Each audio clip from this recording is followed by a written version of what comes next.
Grace स्वतः त्यांना 1950-60च्या दशकातील बंगालमधील उत्कृष्ट चित्रपट निर्मात्यांपैकी एक मानत होते.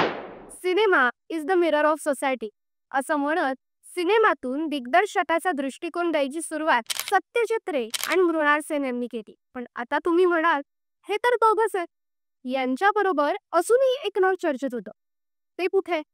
तर ते नाव म्हणजे ऋत्विक घटक. त्यांनी पुणे FTII मध्ये शिकलेल्या चित्रपट निर्मात्यांच्या पिढीवर प्रभाव टाकला.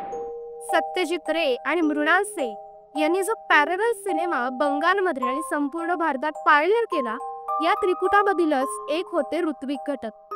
आता या घटकांच्या चित्रपटाचे घटक काय होते, त्यांच्या चित्रपटांची शैली नक्की कशी होती आणि कसा होता त्यांचा चित्रपटापर्यंतचा प्रवास, चला पाहूया चित्रलेखच्या आजच्या भागात. नमस्कार, मी साक्षी शिंदे. चंद्रकोर फिल्म्स प्रस्तुत चित्रलेख या सिरीज मध्ये मी तुमचं स्वागत करते.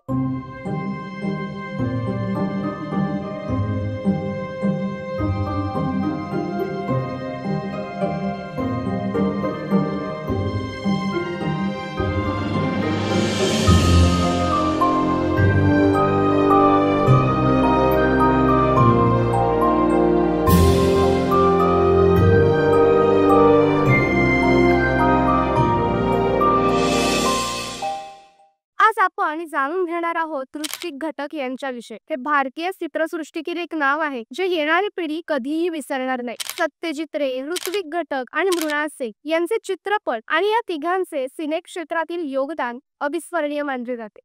आणि तुम्हाला हे माहितीये का, आत्ताचं 2025 हे वर्ष ऋत्विक घटक यांचे जन्म शताब्दी वर्ष आहे.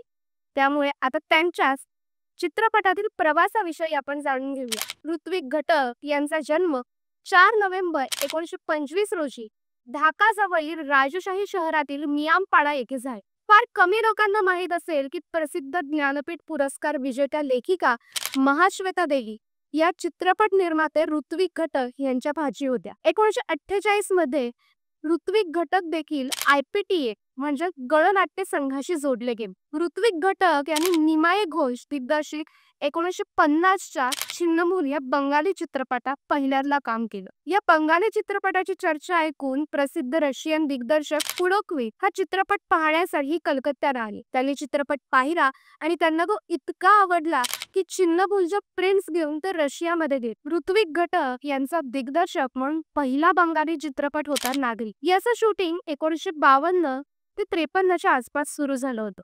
या चित्रपटाची कथा, पटकथा आणि दिग्दर्शक ऋत्विक घटक यांचं होतं. हा चित्रपट एका प्रेमळ जोडप्याच्या जगण्यासाठीच्या संघर्षाची कथा सांगते. या चित्रपटात त्यांनी शहरी जीवनातील संघर्ष आणि विभाजनानंतरच्या सामाजिक परिस्थितीचं चित्रण केलं होतं. तरीही आर्थिक अडचणींमुळे हा चित्रपट त्यांच्या हयातीत प्रदर्शित होऊ शकला. ऋत्विक घटक यांचा नागरिक हा चित्रपट ऋत्विक घटक यांचे 1976 साली निधन झाल्यानंतर 24 वर्षांनी 20 सप्टेंबर 1977 रोजी न्यू एम्पायर हॉल कलकत्ता इथे प्रदर्शित झाला. ऋत्विक घटक यांचा दुसरा वैशिष्ट्यपूर्ण चित्रपट अजंत्रिक म्हणजे पॅथेटिक फॅलसी हा होता. प्रसिद्ध बंगाली लेखक सुबोध घोष यांच्या याच नावाच्या कथेवर हा चित्रपट आधारित होता. हा चित्रपट एक कॉमेडी ड्रामा होता.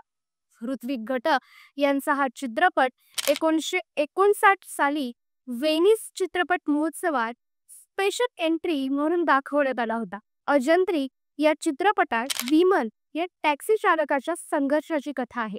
ऋत्विक घटक यांनी त्यांच्या छोट्या आयुष्यात एकूण 8 चित्रपटांचं दिग्दर्शन केलं होतं.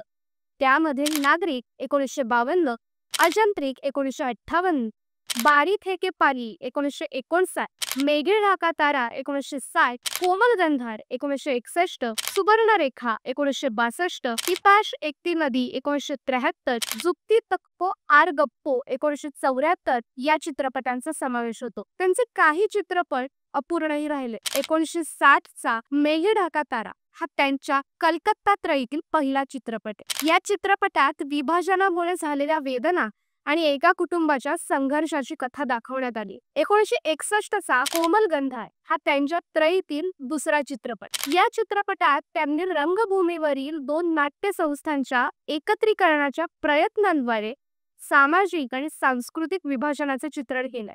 1962च्या सुवर्णरेखा हा या त्रयीतील तिसरा आणि शेवटचा चित्रपट. या चित्रपटात विभाजनानंतरच्या समाजातील नैतिकतेच्या प्रश्नांची चर्चा केली. ऋत्विक घटक हे 2 हिंदी चित्रपटांशी जोडले गेले होते. यापैकी एक म्हणजे ऋषिकेश मुखर्जी यांचा सगळ्यात पहिला चित्रपट मुसाफिर, जो 1957 साली आला होता, आणि दुसरा विमल रॉय यांचा चित्रपट मधुमती, जो 1958 साली आला होता. ऋत्विक घटक यांनी फिल्म्स दिग्दर्शित केल्याच, पण त्याचबरोबर त्यांच्या काही डॉक्युमेंटरीज सुद्धा फेमस आहे. सुमन फिल्म्सच्या बॅनरखाली त्यांनी 20 मिनिटांची अमर लेणी ही 1970 साली डॉक्युमेंटरी बनवली होती. ती त्यावेळी प्रसिद्ध झाली, पण भारतामध्ये मात्र त्याच्यावर बंदी घालण्यात आली होती. ऋत्विक घटक यांच्या या चित्रपट कारकिर्दीबद्दल तुम्हाला काय वाटतं? याबाबतच्या तुमच्या प्रतिक्रिया सांगा आम्हाला कमेंट सेक्शनमध्ये. हा व्हिडिओ तुम्हाला कसा वाटला? व्हिडिओ आवडला असेल तर लाईक करा, शेअर करा आणि अशाच कंटेंटसाठी आपल्या चंद्रपूर फिल्म्स या यूट्यूब चॅनलला सबस्क्राईब करायला विसरू नका. त्याचप्रमाणे तुम्हाला जर आमच्यासोबत कोलॅब करायचं असेल तर आमच्या chandrakorefilms.in या वेबसाईटला नक्की भेट द्या. धन्यवाद.